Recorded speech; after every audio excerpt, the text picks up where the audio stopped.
Hello everyone, my name is Nancy, and before we officially get started with the presentation, I would like to provide a little bit of background information on how medical treatment often comes with implicit bias.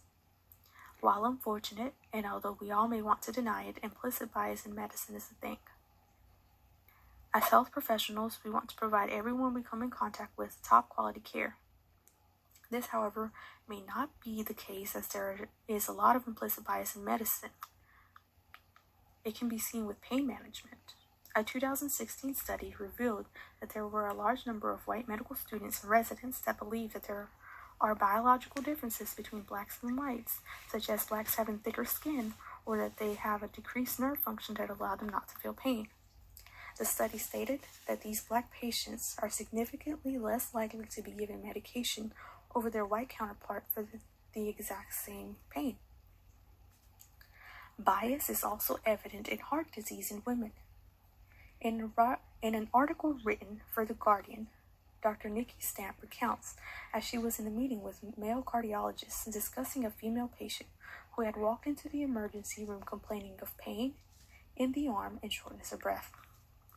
She was diagnosed in the emergency room with anxiety. A troponin test was drawn just in case and showed a heart attack. This group of cardiologists continued to discuss possible treatments but insisted that the patient had no cardiac symptoms. Women are less likely to be diagnosed with heart attack as their symptoms are often dismissed and therefore mortality rate goes up. These are just a couple of many biases we see in medicine. I have linked the articles mentioned down below in the description box in case anyone wants to read them. Today, I will be presenting research conducted by Dyrese Harper on whether or not hemoglobin A1C values differ among people of different ethnic backgrounds. We all know that A1C values are used by endocrinologists and other doctors and medical professionals not only to screen and diagnose diabetes, but also to monitor it. Over the years, we have seen an increase in the amount of people diagnosed with type 2 diabetes. According to diabetes.org, 34.2 million Americans have diabetes. This is concerning as it is a little over 10% of the American population. Unmanaged diabetes can take a turn for the worse really quick. Extreme cases can lead to kidney disease. There has also been an increase in the amount of amputations being conducted on extremities due to circulation problems and infections. As if that were not enough, people are also ending up blind because of diabetes. A1C results have been used to diagnose and predict diabetes. However, there is data present that implies that an A1C value may not be consistent among all individuals. A 2012 study conducted on Chinese, Arab, and non-Hispanic white and black Americans suggested that the universal diagnostic cutoff value of 6.5% may not be appropriate to identify all people at risk of developing retinopathy. A 2011 study also suggested that, quote, high-powered genetic analysis provide important new opportunities for dissecting genetic influences of A1C levels. These initiatives will be important not only to better understand genetic and biological determinants of A1C variation in the general population, but also to inform recent initiatives to focus diabetes diagnostics and care more centrally on A1C. In order to decrease the amount of amputations done on diabetic patients, or to cut down on kidney disease, early detection and treatment is imperative.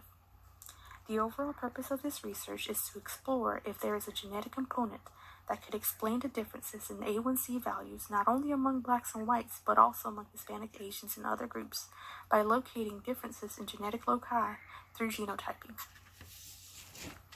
2012 research conducted by Suwaga with over 3,000 participants examined the correlation between varying A1C values among blacks and whites in the United States. This experiment sought out to show if blacks were at significantly higher risk for retinopathy earlier than their white counterpart based on A1C results. In this experiment, they used a stratified multi-stage probability design with an oversampling of a certain age and racial or ethnic group. Each participant was interviewed for dietary, demographic, socioeconomic, and health-related information which included medical, dental, physiological examination, and laboratory testing. All participants were 40 years of age or older. Exclusion criteria included blindness, eye infection, or eye patches on both eyes.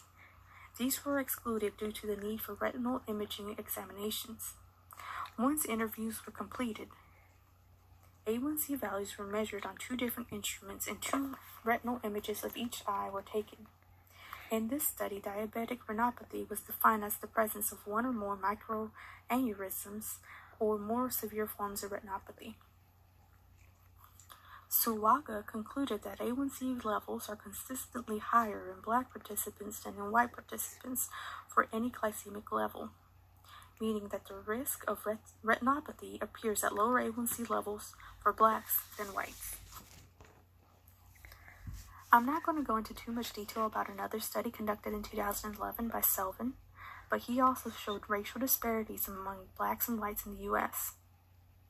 Whereas Suwaga looked at A1C, Selvin took into account other glycemic markers, which included fructosamide and glycosylated albumin.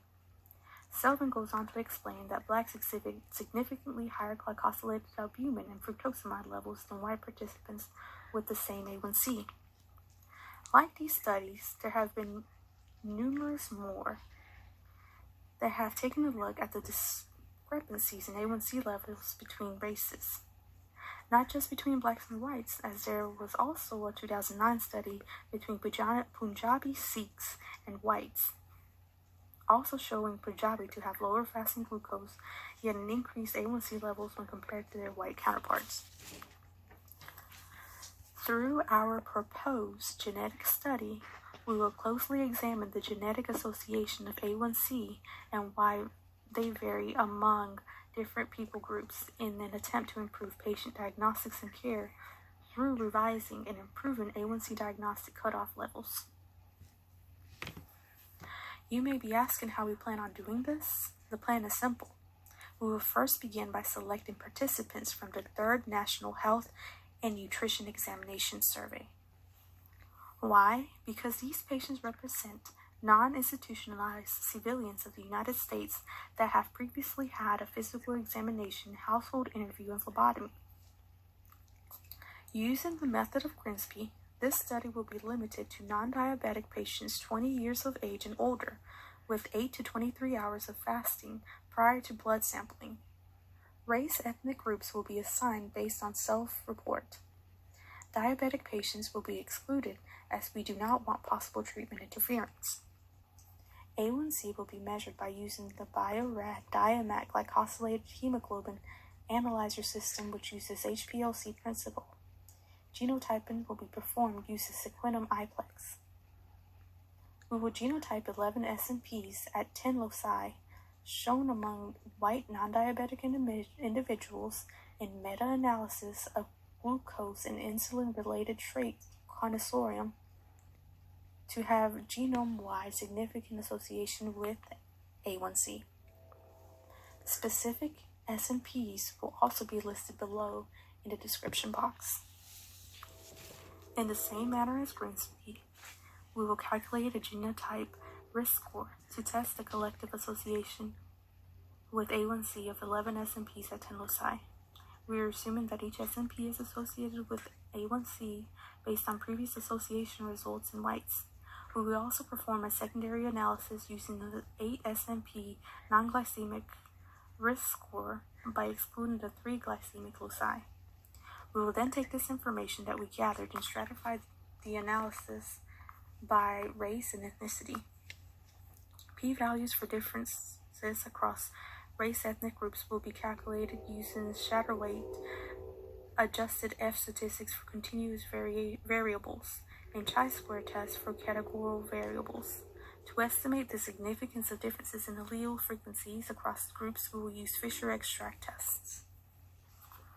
To study the collective effects of the 11 SNPs on A1C, we'll use linear regression adjusted for age and sex, total number of risk alleles in all 11 SNPs to calculate the risk score.